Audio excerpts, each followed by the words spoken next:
क्या आपने कभी रात के अंधेरे में चुपचाप आसमान की तरफ देखकर भगवान से पूछा है, अगर आप सच में हैं तो मेरी जिंदगी में इतना दुख क्यों है? अगर भगवान हमारे साथ हैं तो अच्छे लोगों के साथ बुरा क्यों होता है? क्यों एक माँ अपनी संतान के लिए रोती है? क्यों सच्चे प्रेम में धोखा मिलता है? क्यों ईमानदार इंसान सबसे ज्यादा संघर्ष करता है? और क्यों कभी कभी मंदिर के सामने खड़ा इंसान भी अंदर से टूट चुका होता है? लेकिन कहानी यहीं खत्म नहीं होती, क्योंकि शायद दुख भगवान की गैर मौजूदगी नहीं बल्कि उनकी सबसे गहरी उपस्थिति का संकेत है। आप देख रहे हैं पावर ऑफ पेजेस। आज की कथा शुरू होती है एक ऐसे युवक से जिसने भगवान से प्रेम भी किया और भगवान से शिकायत भी। एक छोटा सा गांव था, पहाड़ों के बीच बसा हुआ। सुबह मंदिर की घंटियों से खुलती थी और रातें नदी की आवाज में सो जाती थी। आदित्य बचपन से बहुत सीधा था, किसी का दिल नहीं दुखाता था। मंदिर जाता था, भगवान का नाम लेता था और हमेशा यही मानता था, जो अच्छा करता है भगवान उसके साथ अच्छा ही करते हैं। लेकिन एक दिन उसकी जिंदगी ने ऐसा मोड़ लिया जिसने उसका ये विश्वास तोड़ दिया। पहले पिता का व्यापार डूब गया, फिर घर बिक गया, फिर मां बीमार पड़ गई और जिस लड़की से आदित्य प्रेम करता था वो भी उसे छोड़कर चली गई। आदित्य हर रात मंदिर जाता, शिवलिंग के सामने बैठता और बस एक सवाल पूछता, भगवान मैंने ऐसा क्या किया था? लेकिन जवाब नहीं आता था, सिर्फ सन्नाटा, सिर्फ दिए की कांपती लौ, सिर्फ मंदिर की खाली दीवारें। एक रात बारिश बहुत तेज हो रही थी, आसमान में बिजली चमक रही थी, मंदिर के बाहर कोई नहीं था। आदित्य भीगता हुआ मंदिर पहुंचा। उसने शिवलिंग के सामने बैठकर कहा, आज जवाब चाहिए महादेव, अगर आप हैं तो मुझे बताइए, मुझे दुख क्यों मिलता है? तभी अचानक मंदिर की घंटियां अपने आप बजने लगी, हवा तेज हो गई, दिया बुझते बुझते बचा और उसी अंधेरे में मंदिर के दरवाजे पर एक बूढ़ा साधु दिखाई दिया। लंबी जटाएं, आंखों में शांति और चेहरे पर ऐसा तेज जैसे वह कोई साधारण मनुष्य ना हो। साधु ने धीरे से पूछा, भगवान से नाराज हो? आदित्य ने रोते हुए कहा, हाँ, क्योंकि मैंने हमेशा अच्छा किया, फिर भी मेरी जिंदगी में सिर्फ दुख आया। साधु मुस्कुराए। उन्होंने कहा, क्या तुम सच में जानना चाहते हो दुख क्यों आता है? आदित्य ने कहा, हाँ, लेकिन मुझे कथा नहीं, सच चाहिए।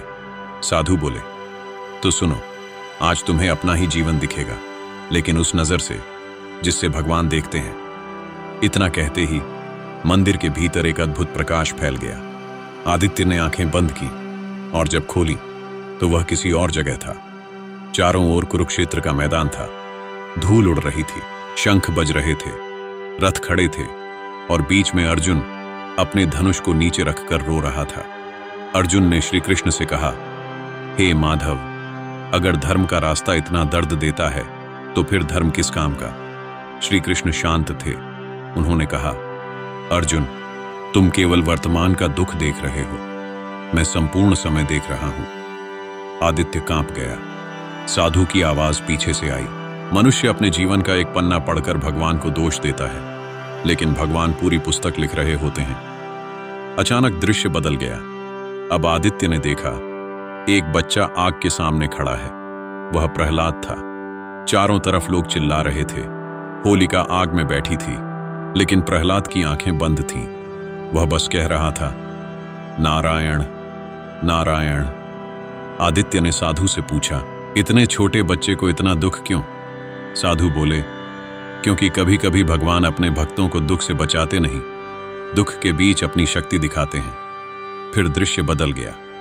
अब एक राजमहल था, सभा भरी थी, द्रौपदी अकेली खड़ी थी। उसकी आंखों में अपमान था, उसकी आवाज कांप रही थी। पहले उसने अपने पतियों को देखा, फिर बुजुर्गों को देखा, फिर सभा को देखा, लेकिन कोई नहीं उठा। आखिर में उसने दोनों हाथ ऊपर कर दिए, हे कृष्ण, अब आप ही सहारा हो। और उसी क्षण चमत्कार हुआ।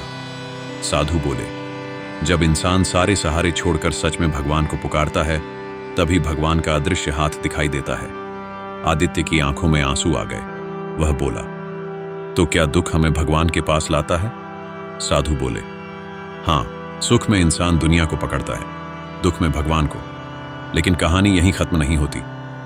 अचानक दृश्य फिर बदला। आदित्य ने खुद को अपने बचपन में देखा। वह छोटा था, उसकी माँ उसे चलना सिखा रही थी। वह गिरता था, रोता था। माँ उसे तुरंत उठाती नहीं थी, बस कहती थी, फिर से चलो बेटा। आदित्य रो पड़ा। साधु बोले, उस समय तुम्हें लगा होगा माँ कठोर है, लेकिन सच में वह तुम्हें चलना सिखा रही थी। भगवान भी ऐसा ही करते हैं। आदित्य बोला, लेकिन दर्द बहुत ज्यादा होता है। साधु ने कहा, क्योंकि तुम दर्द को अंत समझ लेते हो, जबकि दर्द कई बार शुरुआत होता है। फिर साधु ने उसे एक नदी दिखाई। नदी पहाड़ से टकरा रही थी, पत्थरों से भिड़ रही थी, कभी गिर रही थी, कभी मुड़ रही थी। आदित्य ने पूछा, ये नदी इतनी टेढ़ी क्यों बह रही है? साधु बोले, क्योंकि रास्ते में पत्थर हैं। आदित्य बोला, तो भगवान पत्थर हटा क्यों नहीं देते? साधु मुस्कुराए, अगर पत्थर ना हो तो नदी संगीत कैसे बनाएगी? यह सुनकर आदित्य चुप हो गया। फिर साधु बोले, तुम्हारा दुख भी तुम्हारे भीतर संगीत बना रहा है। तुम अभी शोर सुन रहे हो, भगवान राग सुन रहे हैं। अचानक तेज हवा चली। आदित्य फिर मंदिर में था। साधु उसके सामने बैठे थे। आदित्य ने कहा, अगर भगवान हमें दुख से मजबूत बनाते हैं तो क्या दुख जरूरी है? साधु बोले, हर दुख जरूरी नहीं होता। कुछ दुख हमारे कर्मों से आते हैं, कुछ दुख दूसरों के कर्मों से, कुछ दुख समय की परीक्षा होते हैं और कुछ दुख आत्मा को जगाने आते हैं। आदित्य ने पूछा, कैसे पहचाने कौन सा दुख क्या है?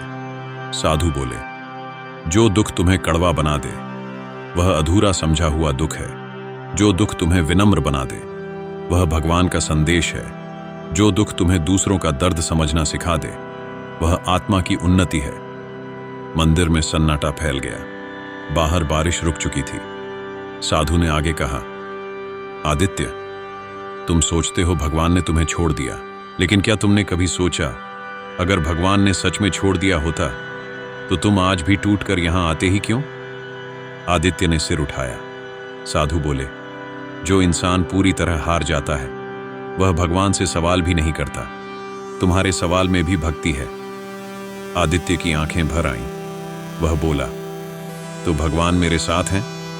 साधु बोले, तुम्हारे हर आंसू में, हर टूटन में, हर अकेली रात में, हर उस पल में जब तुमने कहा अब नहीं सहा जाता।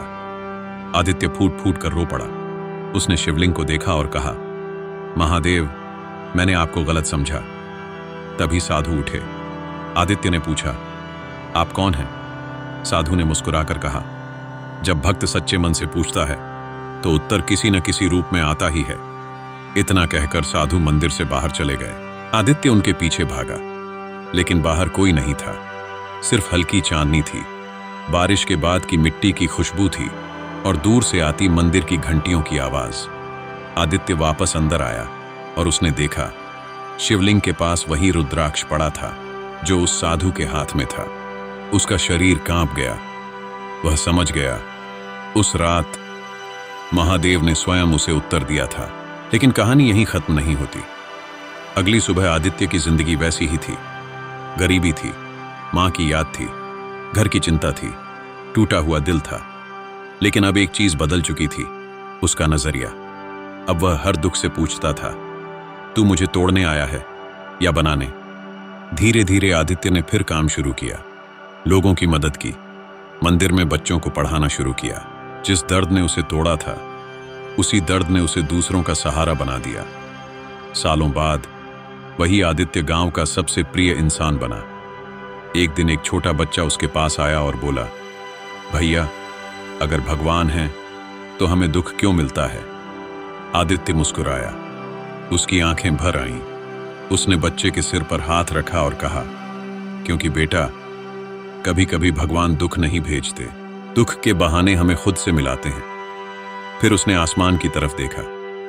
बादलों के पीछे से हल्की सुनहरी रोशनी निकल रही थी और वह समझ गया, भगवान हमेशा जवाब शब्दों में नहीं देते, कभी वे जवाब बनाकर इंसान को बदल देते हैं। यही इस कथा का रहस्य है। दुख भगवान की सजा नहीं होता। दुख कई बार आत्मा की सफाई होता है। जब लोहे को तलवार बनना होता है तो उसे आग में जलना पड़ता है। जब मिट्टी को दीपक बनना होता है तो उसे आकार सहना पड़ता है। जब बीज को वृक्ष बनना होता है तो उसे अंधेरी मिट्टी में दबना पड़ता है, और जब इंसान को भक्त बनना होता है तो उसे कभी कभी टूटना पड़ता है, क्योंकि जो कभी टूटा नहीं वह भगवान के सहारे की कीमत कैसे जानेगा। जो कभी रोया नहीं वह प्रार्थना की गहराई कैसे समझेगा। जो कभी अकेला नहीं हुआ वह भगवान की उपस्थिति कैसे महसूस करेगा। इसलिए अगर आज आप दुख में हैं, अगर आपकी आंखें नम हैं, अगर आपको लगता है कि भगवान चुप हैं, तो याद रखिए, भगवान चुप हो सकते हैं लेकिन अनुपस्थित नहीं। वो आपके जीवन की कहानी लिख रहे हैं। अभी शायद पन्ना दुख वाला है लेकिन अंत दिव्य हो सकता है। बस विश्वास मत छोड़िए। कभी कभी सबसे लंबी रात के बाद ही सबसे सुंदर सूर्योदय होता है। और शायद आज आपकी जिंदगी की भगवान हर बार दुख नहीं हटाते। कभी कभी वह हमें इतना मजबूत बना देते हैं कि दुख हमें हरा नहीं पाता। एक और बात याद रखिए, दर्द वही महसूस करता है जिसका दिल अभी जिंदा है, और जिस दिल में दर्द है वहीं भगवान के लिए जगह भी है। तो आज भगवान से नाराज हो सकते हैं, रो सकते हैं, शिकायत कर सकते हैं, लेकिन उनसे दूर मत जाइए, क्योंकि जब पूरी दुनिया कहती है अब कुछ नहीं हो सकता, तभी भगवान धीरे से कहते हैं अब मैं हूं। और सच मानिए, जहां भगवान है वहां अंत नहीं होता, वहां से नई शुरुआत होती है। अगर आपने इस कहानी को महसूस किया तो कमेंट में लिखिए राधे राधे।